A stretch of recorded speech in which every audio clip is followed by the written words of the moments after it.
Hello student, welcome back to my channel Akash lecture. Student, अगर आप biology का paper देने गए और बायोलॉजी के पेपर में अगर आप लोगों को कुछ भी नहीं आ रहा है मेरे प्यारों, तो बायोलॉजी के पेपर को आप कैसे पास करोगे? कम से कम मेरे प्यारों, अगर ये पेपर 70 नंबर का है तो यकीन मानिए कि इस वीडियो को देखने के बाद आराम से आप 50 से लेकर 55 नंबर ला देंगे।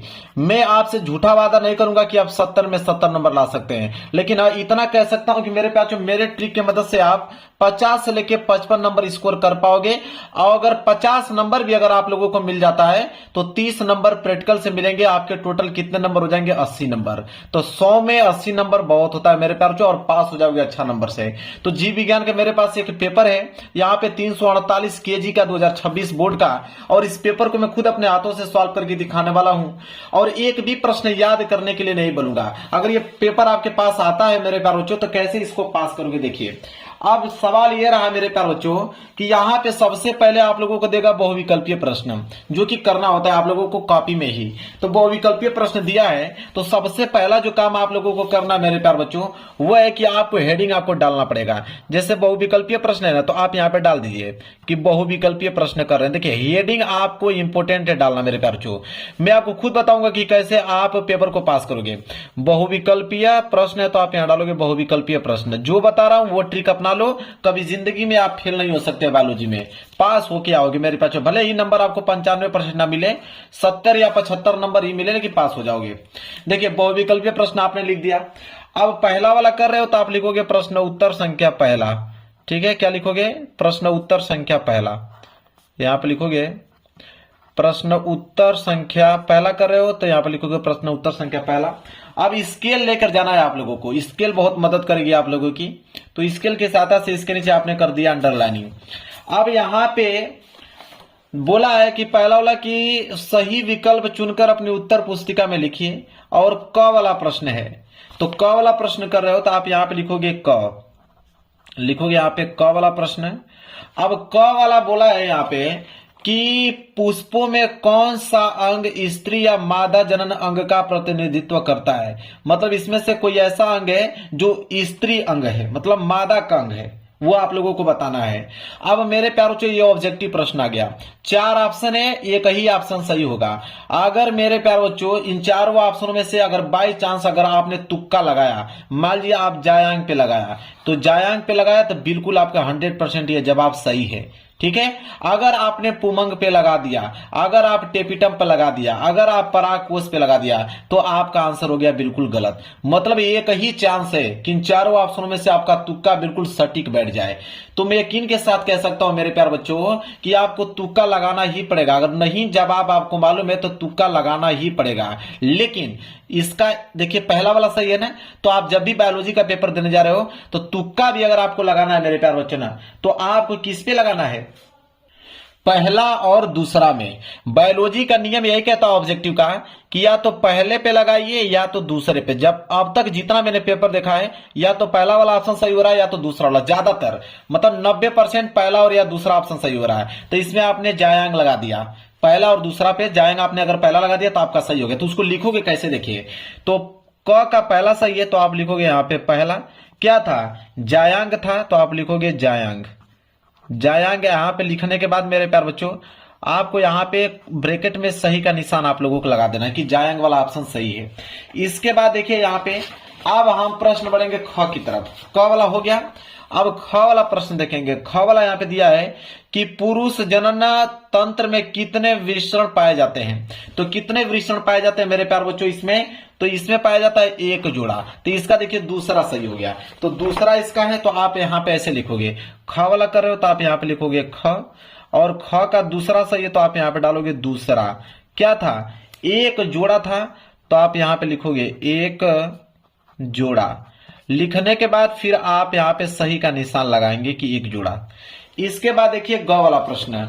ग वाला है यहां पे कि MRI संकेताक्षर का पूरा नाम आपको बताना है। मतलब कि यहां पे MRI का फुल फॉर्म क्या होता है मेरे प्यारे बच्चों, ये बताना है। तो उसका फुल फॉर्म होता है देखिए कि मैग्नेटिक रिजोनेंस इमेजिंग, ये होता है उसका फुल फॉर्म। आपने बी पे लगा दिया। देखिए तीसरा और चौथा पे नहीं लगाना। जब भी आपको लगाना है या तो पहले पे लगाइए या तो दूसरा पे लगाइए। तो दूसरा आपने लगा दिया, मतलब सही जवाब हो गया आपका। ठीक है, अब यहाँ पे ग वाला का दूसरा है तो आप यहाँ पे लिखोगे ग का आप लिखोगे दूसरा। देखिए कोई भी प्रश्न छोड़ के आना नहीं है आप लोगों को, ऐसे जैसे मैं लिख रहा हूं वैसे पूरा का पूरा प्रश्न करना है आप लोगों को।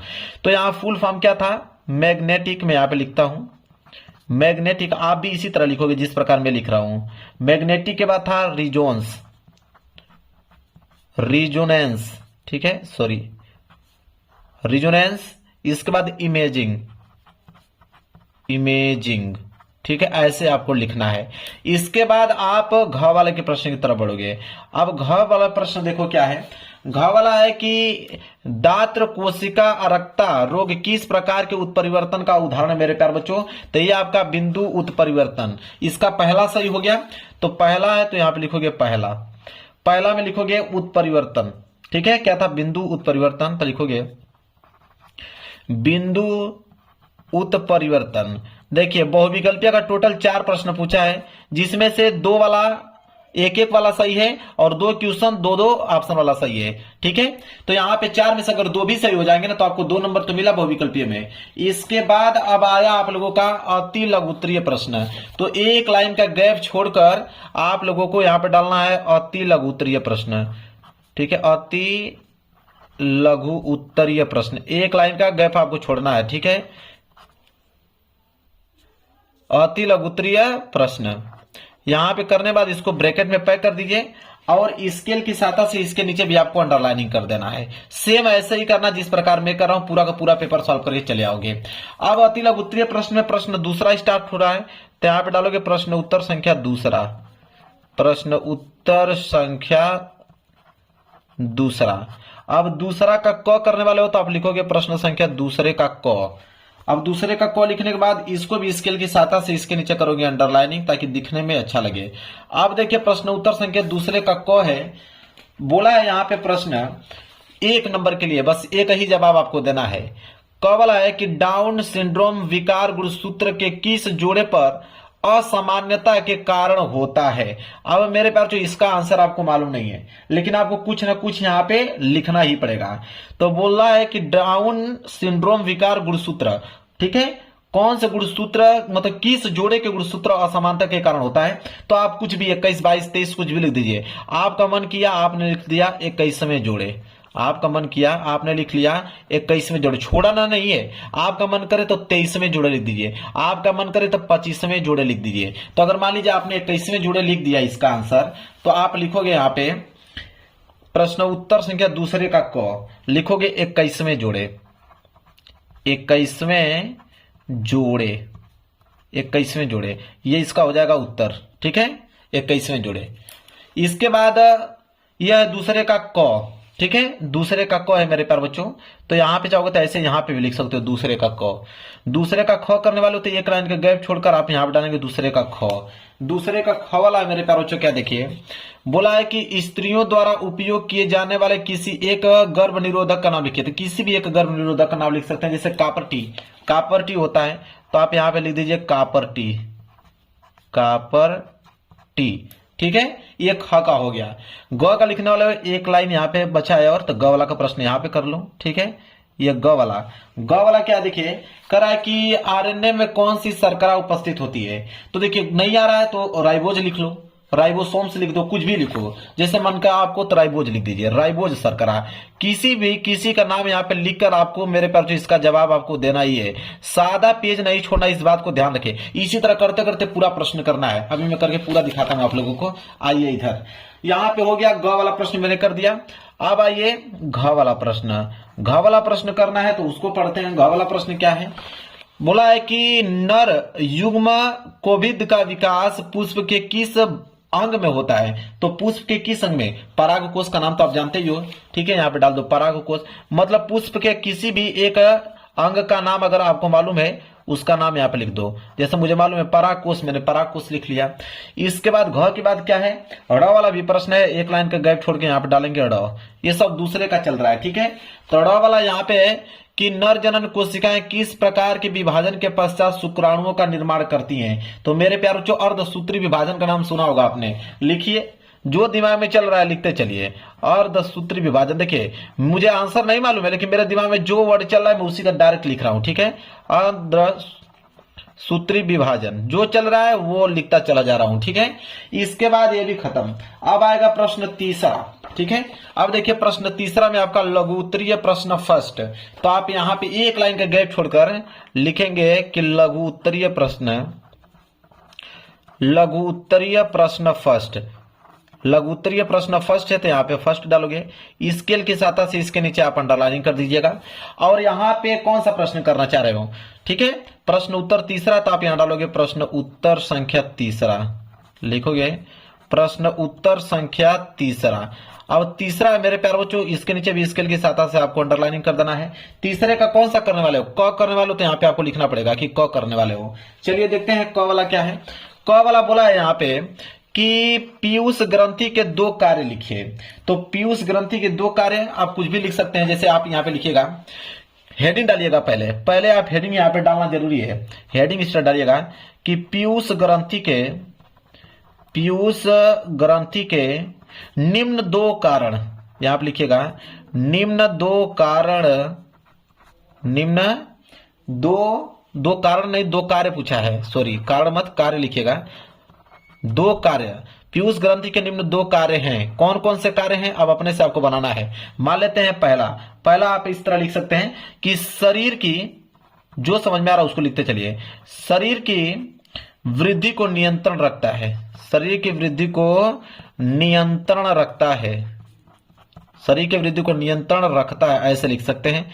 और एक अपने तरीके से और बनाइए, इसमें सोचिए, एक और लिखना है तो दूसरा यहां पे लिख दीजिएगा, आगे लिख दीजिएगा कि मनुष्य, लिखेगा मनुष्य में कार्य क्षमता को बढ़ाता है, कार्य क्षमता को बढ़ाता है।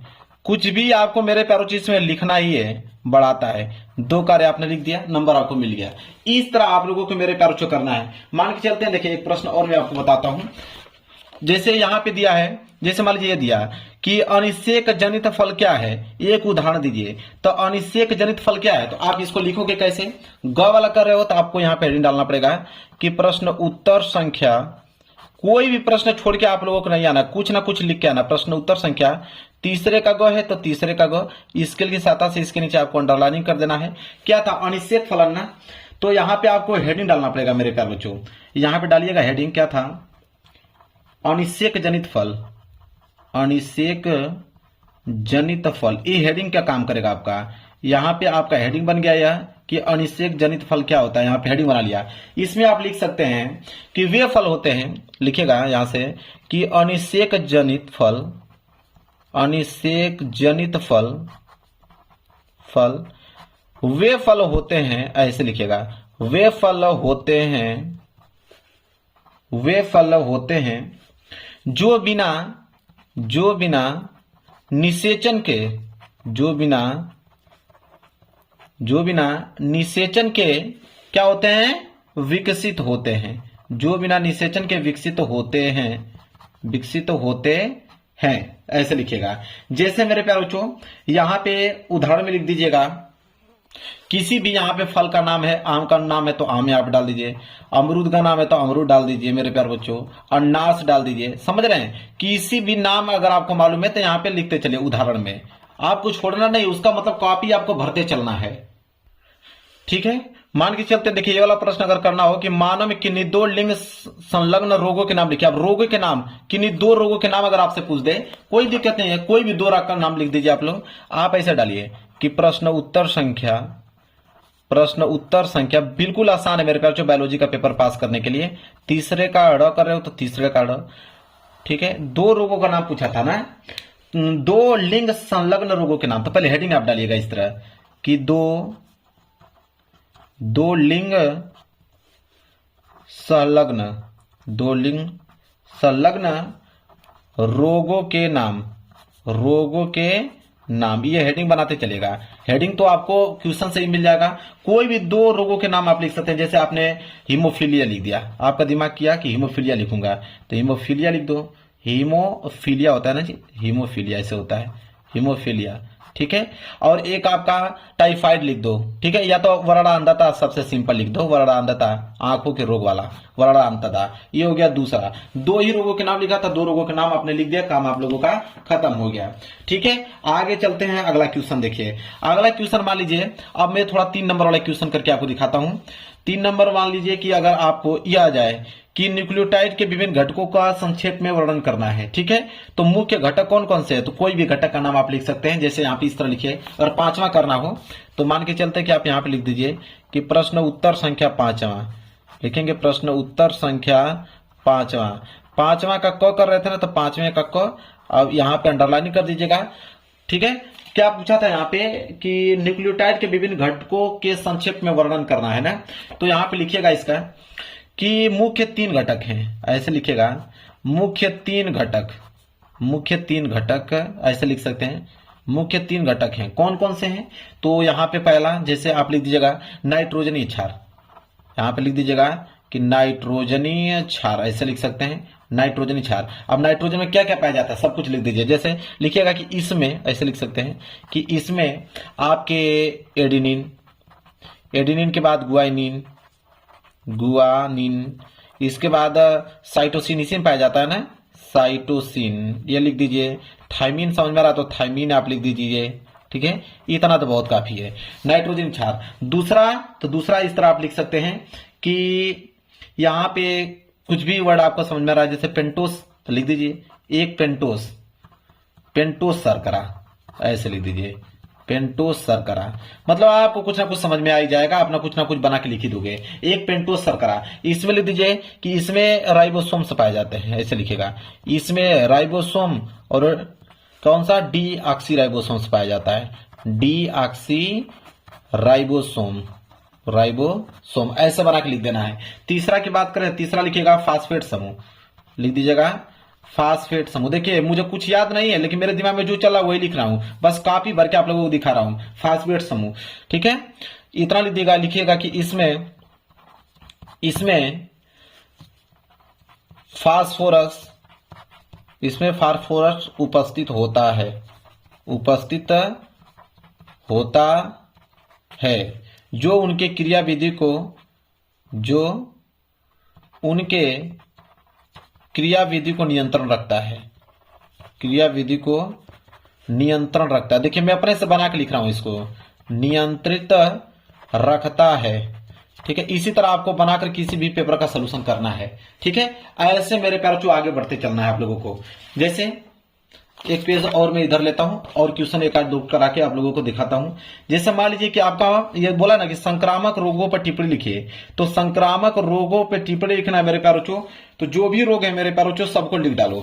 जैसे संक्रामक रोग ना, तो 5 का ख वाला था, तो आप लिखोगे प्रश्न उत्तर संख्या, प्रश्न उत्तर संख्या 5 का ख है, तो आप लिखोगे 5 का ख। ठीक है, इसके बाद क्या बोला था कि संक्रामक रोगों पर टिप्पणी, तो आप सबसे पहले हेडिंग डालिए संक्रामक रोग, संक्रामक रोग, ये आपका हेडिंग का काम करेगा। ठीक है, इसमें आप बना के लिख सकते हैं कि संक्रामक रोग, संक्रामक रोग सूक्ष्म जीवों से, सूक्ष्म जीवों जैसे, सूक्ष्म जीव कौन कौन से होते हैं, जैसे आपका बैक्टीरिया हुआ, बैक्टीरिया, वायरस हुआ, ठीक है, वायरस, छोटा आपका कवक हुआ, ठीक है, या आपका परजीवी हुआ, ठीक है, परजीविकाओं, परजीविकाओं से एक व्यक्ति से दूसरी व्यक्ति में फैलता है, एक व्यक्ति से दूसरे व्यक्ति में फैल सकता है, व्यक्ति में फैल सकता है। देखिए मैं आपको जितना जल्दी लिख के दिखा रहा हूं, बस आपको समझाने का तरीका बता रहा हूं, कैसे आपके दिमाग में जो जो वर्ड चला उसको लिखते चलोगे। फिर लिखिएगा जैसे में, ठीक है, जैसे कौन कौन से रोग होते हैं, जैसे सर्दी हो जाती है, सर्दी देखते हैं इन्फेक्शन होता है, एक दूसरे से फैलता है। आपका वो फ्लू हुआ, जैसे मलेरिया भी उसी में आ जाता है, मलेरिया लिख दीजिए। टाइफाइड लिख दीजिए, टाइफाइड। ठीक है, समझ में आ रहा है आपको, इसी तरह लिखने चलना है।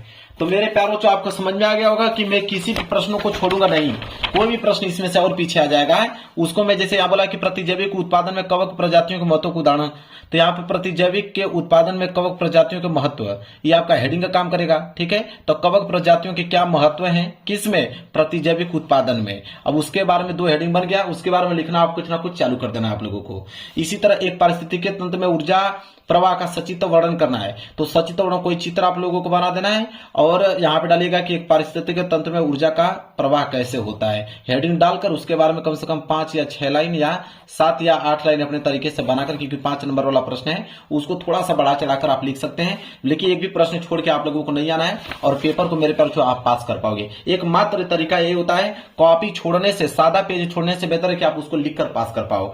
वीडियो अगर पसंद आए तो वीडियो को लाइक कर देना, चैनल पर चैनल को जरूर सब्सक्राइब कर लीजिएगा। मिलेंगे एक प्यारे से नेक्स्ट वीडियो में, तब तक के लिए धन्यवाद।